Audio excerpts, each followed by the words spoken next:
नमस्कार, बहुत बहुत स्वागत है आपका 10वीं परीक्षा विशेष बिहार बोर्ड परीक्षा विशेष मार्गदर्शन की श्रृंखला में आज हम आपके बीच में हैं सामान्य अध्ययन के एक विषय नागरिक शास्त्र के साथ, नागरिक शास्त्र के प्रश्नों के साथ। हमारे साथ दो प्रतिभागी हैं, मनोरंजन और गुड्डू। तो पहले तो सबसे पहले शुभकामना, परीक्षा की ढेर सारी शुभकामना। और देखिए, ये जो 50 प्रश्न हैं इसके ये पार्ट 1 में है, एक पार्ट 2 भी इसका हम लेकर के आएंगे आपके साथ, और तब उसके बाद हम पार्ट 1 पार्ट 2 को अगर देखेंगे तो जो महत्वपूर्ण प्रश्न है, बहुत विश्वास के साथ मैं कह सकता हूं कि आपको इससे फालतू प्रश्न नहीं आएंगे। तैयार हो जाए। पहला सवाल आपके लिए है, भारतीय संविधान के अनुच्छेद 19 में देश के सभी नागरिकों को कौन सा मूल अधिकार दिया गया है? ऑप्शन ए स्वतंत्रता का अधिकार, ऑप्शन बी समानता का अधिकार, ऑप्शन सी संवैधानिक उपचार का अधिकार, और ऑप्शन डी इनमें से कोई नहीं, समानता का अधिकार। बेलूर संविधान के अनुच्छेद 12 से लेकर के 35 तक मौलिक अधिकारों का जिक्र है, और उनमें से संविधान के अनुच्छेद 19 में जिक्र है समानता के अधिकार का। सवाल अगला आपसे है, भारत में राष्ट्रीय महिला आयोग अधिनियम कब बनाया गया?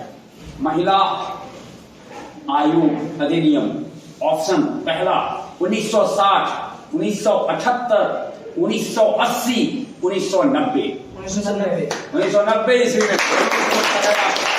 अगला सवाल है, भारत में जब भारत आजाद हुआ था तो मतदान देने की उम्र 21 वर्ष थी, लेकिन वर्तमान में मतदाता की होने की न्यूनतम आयु कितनी है? मतदाता होने की न्यूनतम आयु कितनी है? 16 साल, 17 साल, 18 साल, 21 साल, 18 साल। बिल्कुल।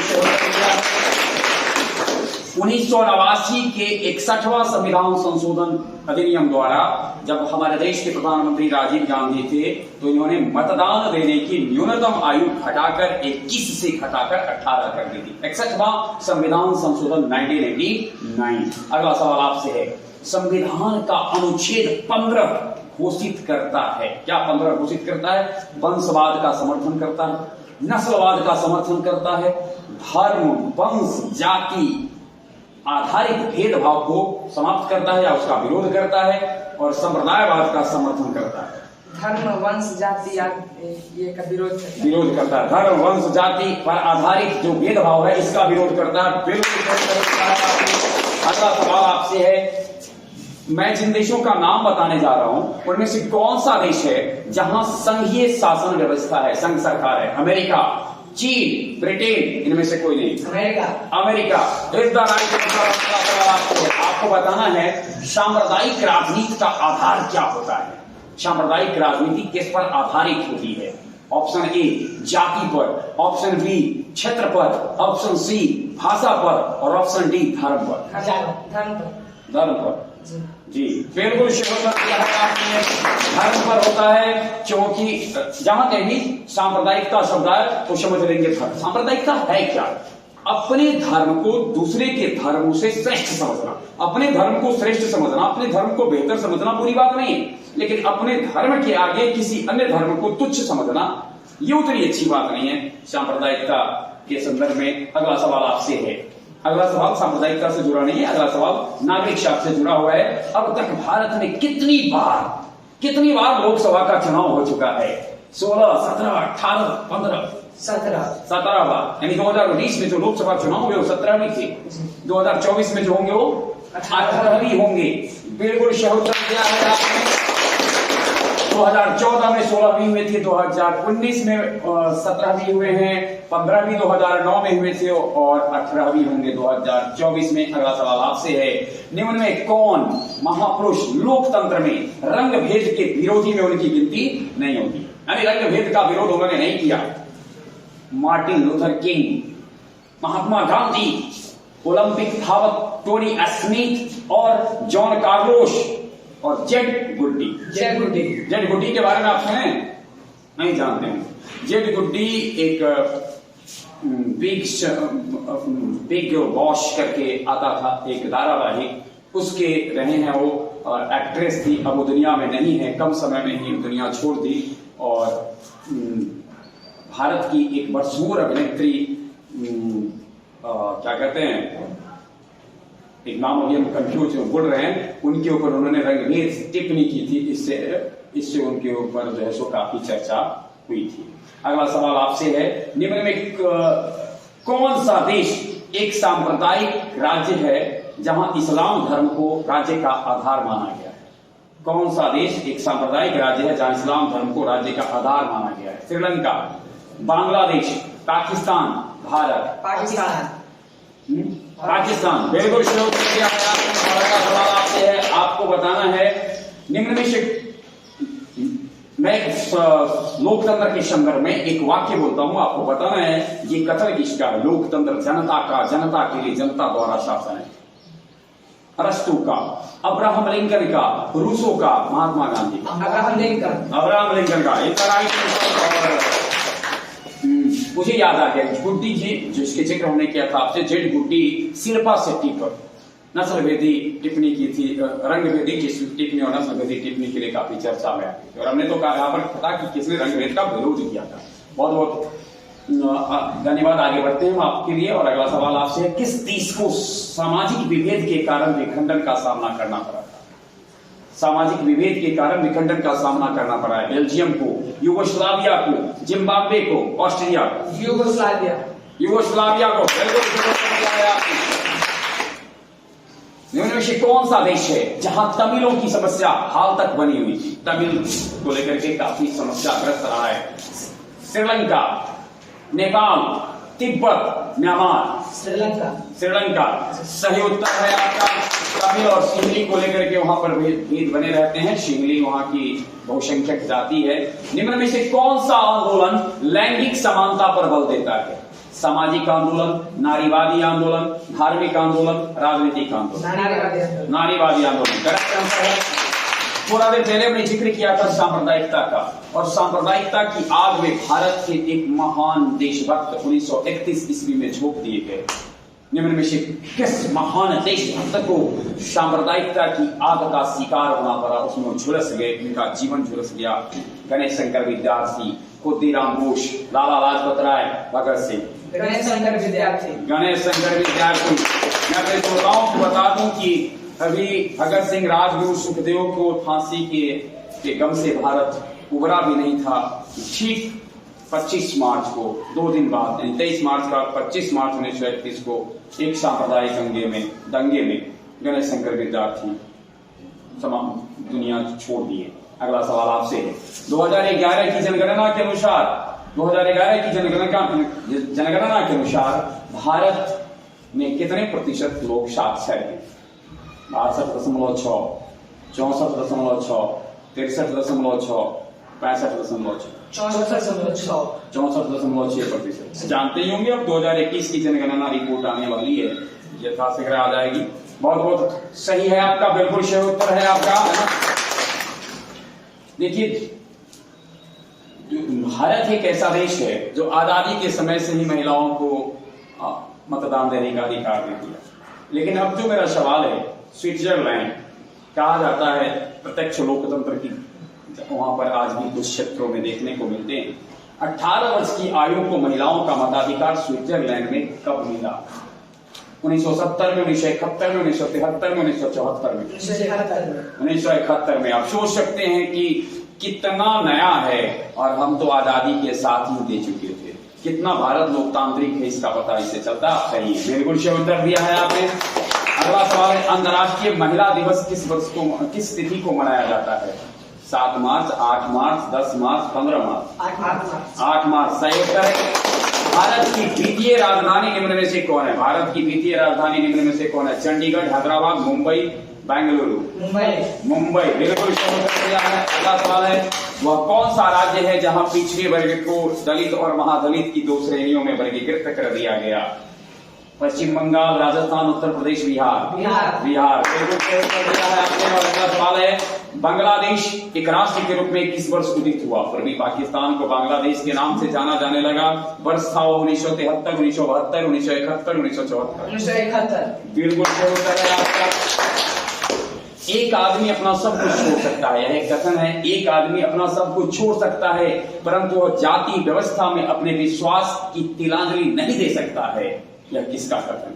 एक आदमी अपना सब कुछ छोड़ सकता है, लेकिन जाति व्यवस्था में जो उसका विश्वास है, इसकी तिलांजलि नहीं दे सकता। यह कथन किसका है? श्री रामविलास पासवान जी का, सरदार वल्लभ भाई पटेल जी का, श्री विंदेश्वरी प्रसाद मंडल जी का, श्री जगजीवन राम जी का। श्री जगजीवन राम। जगजीवन राम जी का आपने। और एक बाहर दुनिया के अभी हाल में ओलंपिक हुआ था ना टोक्यो में, 16वां ग्रीष्मकालीन ओलंपिक खेला गया था 1968 में मैक्सिको में। 1968 में मैक्सिको में 16वां ओलंपिक खेला गया। आपको बताना है कि उस ओलंपिक के दौरान एक बहुत बड़ा मुद्दा लाइट में आ गया था। ठीक है, तो कौन सा मुद्दा था जो काफी छा गया था? ऑप्शन ए क्षेत्रवाद का, ऑप्शन बी वर्णभेद का, ऑप्शन सी संप्रदायवाद का, ऑप्शन डी नस्लवाद का। पहला सवाल है, निम्न में से कौन से अर्थशास्त्री हैं जो बांग्लादेश के हैं और नोबेल पुरस्कार से सम्मानित हैं? ध्यान दो पंक्ति ध्यान में रखना है। बांग्लादेश के हैं, नोबेल पुरस्कार से सम्मानित हैं। आप हैं मोहम्मद यूनुस, मोहम्मद इकबाल यूनुस, अमर्त्य सेन, शफीक यूनुस। मोहम्मद यूनुस। बिहार में कितनी आबादी पर पंचायत समिति के सदस्य को चुना जाता है? पंचायती चुनाव विभाग बिहार में हाल में हुए है ना, तो आपको बताना है पंचायत समिति को कितनी आबादी पर चुनने का प्रावधान है? 7,000, 10,000, 9,000, 5,000? 5,000। और किसी नगर निगम में वार्डों की न्यूनतम संख्या कितनी होगी बिहार में? बिहार के दृष्टिकोण से ये प्रश्न है कि किसी नगर निगम में वार्डों की न्यूनतम संख्या कितनी होती है? 37, 40, 48, 52। सही उत्तर है। बिहार की पंचायती राज व्यवस्था में महिलाओं के लिए आरक्षण प्रतिशत कितना है? 40, 45, 60, 50? 50%। बिहार में पंचायती राज व्यवस्था का जो निर्वाचन होता है वो कितने वर्ष के लिए होता है? बिहार में पंचायती राज व्यवस्था का निर्वाचन कितने वर्ष के लिए होता है? 4, 6, 5, 8? 5 वर्ष के लिए। 2007 के बिहार नगर पालिका अधिनियम, 2007 के बिहार नगर पालिका अधिनियम के अनुसार कितनी जनसंख्या वाले शहरों में नगर परिषद का गठन किया जाता है? नगर परिषद का गठन किया जाता है। गौरतलब वो अपना पटोरी की। अच्छा, तो ध्यान से 10,000 से अधिक, 10,000, 20,000 से अधिक, 30,000 से अधिक, 40,000 से अधिक? 40,000 से अधिक। 40,000 से अधिक सही उत्तर है। लेकिन आप नगर पंचायत के लिए आप बता सकते हैं कितनी जनसंख्या चाहिए? 13,000 से 50,000। 12,000 से 50,000। 12,000 से 50,000। और नगर परिषद के लिए तो आपने बता दिया 40,000 से अधिक 2 लाख से, और 2 लाख से जब अधिक हो जाए तो नगर निगम हो जाते हैं। अपने श्रोताओं को बता दें कि वर्तमान में हाल ही में भी 29 दिसंबर को जो नगर परिषद, नगर निगम, नगर पंचायत को नया तरीके से गठित करने का जो रूप आया है, उसके अनुसार बिहार में नगर निकायों की कुल संख्या 262 हो जाएगी, और जिसमें नगर पंचायत हो जाएंगे 154, नगर परिषद हो जाएंगे 89 और नगर निगम होंगे 19। लेकिन अभी बताना है आपको जो वर्तमान में बिहार में कितने नगर निगम प्रभावी हैं? 7, 11, 12, 13? 12। बिल्कुल उत्तर दिया है। आगे वो कितने देंगे अब? 19। गुड, बिल्कुल ध्यान में रखना है हमको। और बिहार में पंचायती राज संस्था जो होती है वो कितने स्तर की होती है? 1, 2, 3, 4? 3। बता सकते हैं तीनों का नाम? बोलिए। जिला? हाँ बोलिए। ग्राम पंचायत। हाँ। जिला परिषद और समिति, पंचायत समिति। देखिए, ग्राम पंचायत होता है ग्राम स्तर पर ग्राम पंचायत, प्रखंड स्तर पर पंचायत समिति और जिला स्तर पर जिला परिषद होता है। जिला परिषद के प्रमुख अध्यक्ष होते हैं, पंचायत समिति के प्रमुख होते हैं और ग्राम पंचायत के प्रमुख मुखिया होते हैं जो प्रखंड स्तर पर होते हैं। और सबका कार्यकाल जो होता है उसका जो निर्वाचन होता है वो 5-5 साल के लिए होता है। अगला सवाल आपसे है, किनका कथन है बिहार के विकास के बिना भारत का विकास संभव नहीं है? Option A doctor APJ Abdul Kalam, Karpoori Thakur, Narendra Modi, doctor Rajendra Prasad. Doctor APJ Abdul Kalam. जानते हैं कौन थे? भारत के प्रसिद्ध वैज्ञानिक, पूर्व राष्ट्रपति और मिसाइल मैन के नाम से ख्याति प्राप्त है। भारत में मिसाइल की जो तकनीक शुरू हुई, मिसाइल का भारत ने निर्माण करना शुरू किया, इसके प्रेरणा स्रोत कह लें और कह लें आरंभकर्ता थे। अगला सवाल आपसे, पंचायती राज की संस्थानों के गठन के लिए बिहार सरकार ने कब बिहार पंचायत राज अधिनियम लाया? 1905 में, 1906 में, 1907 में, 1905 में? 1906 में। बिल्कुल सही उत्तर है। अगला सवाल आपसे है, पंचायत सचिव किस संस्था का सचिव होता है? किस संस्था का सचिव पंचायत सचिव होता है? ऑप्शन ए ग्राम पंचायत, ग्राम कचहरी, नगर पंचायत, पंचायत समिति। ग्राम पंचायत। ग्राम पंचायत का होता है, सही उत्तर है। अगला सवाल आपसे है, 34वां सवाल है, पंचायती राज संस्थाओं को नया स्वरूप देने के लिए संविधान में कौन सा संशोधन किया गया था?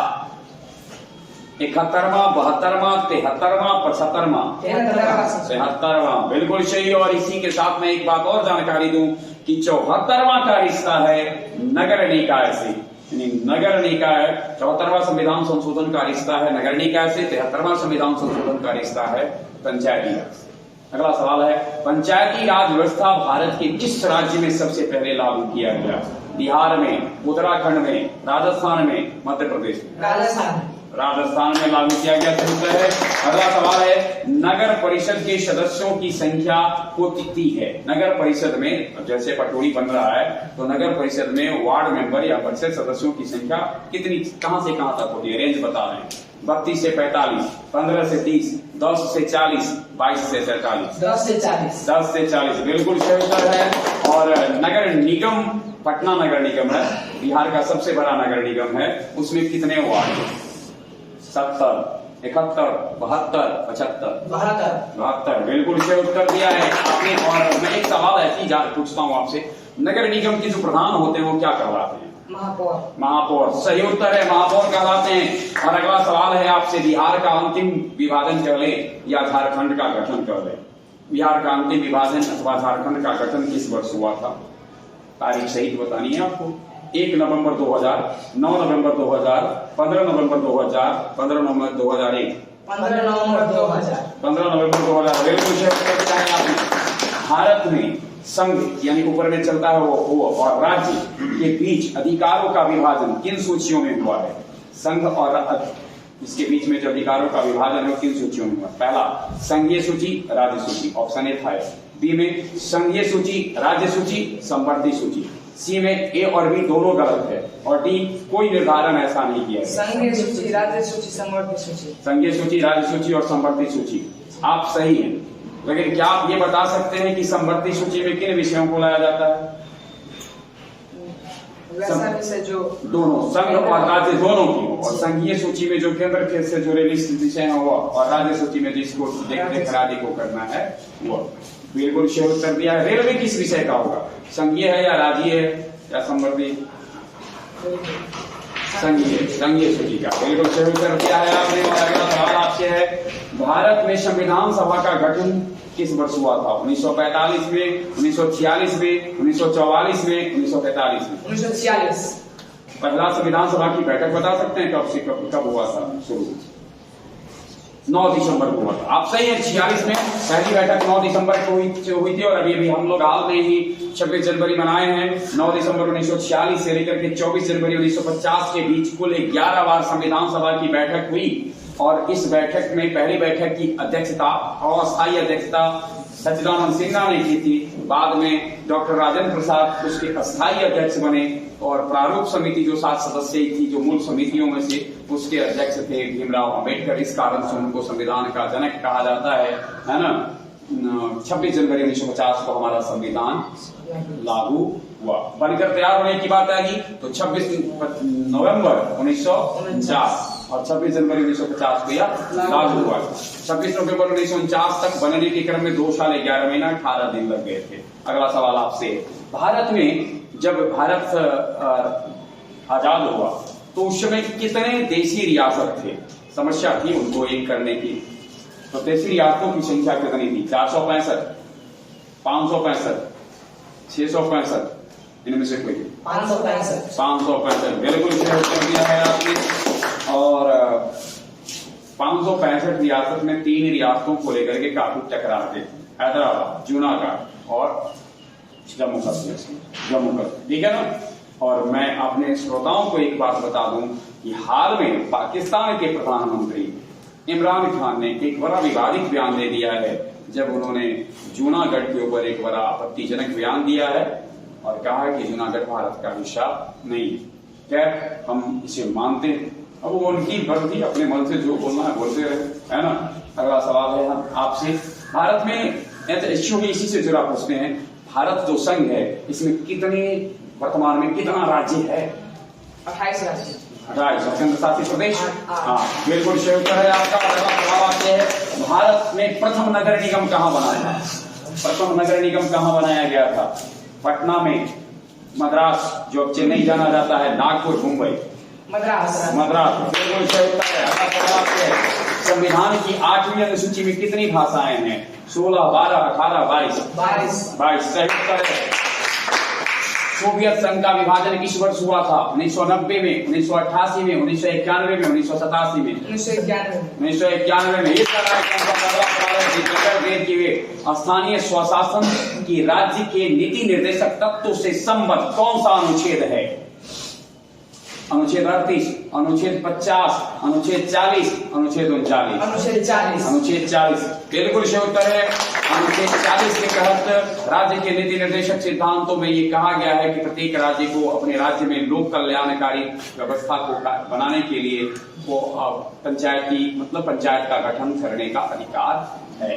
चलिए अगला सवाल है, इंग्लैंड में महिलाओं को मताधिकार किस वर्ष प्राप्त हुआ था? 1918, 1919, 1995, 1940? 1918 सही उत्तर है।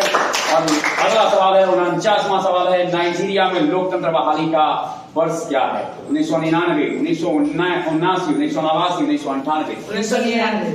बिल्कुल सही उत्तर दिया है आपने। और निम्न में से कौन सा किसी राज्य की विशेषता होती है? यानी एक राज्य का घटक है, जनसंख्या, संप्रभुता, सरकार, उपरोक्त सभी, यानी सब चाहिए। सही उत्तर दिया है आपने। और राज्य के लिए 4 तत्व, 4 घटक राज्य के लिए होना चाहिए। उसको एक निश्चित भूभाग होना चाहिए, है ना, उसकी सरकार होनी चाहिए, जनसंख्या होनी चाहिए और संप्रभुता होनी चाहिए। इस आधार से बिहार को आप क्या कहेंगे? राज्य है?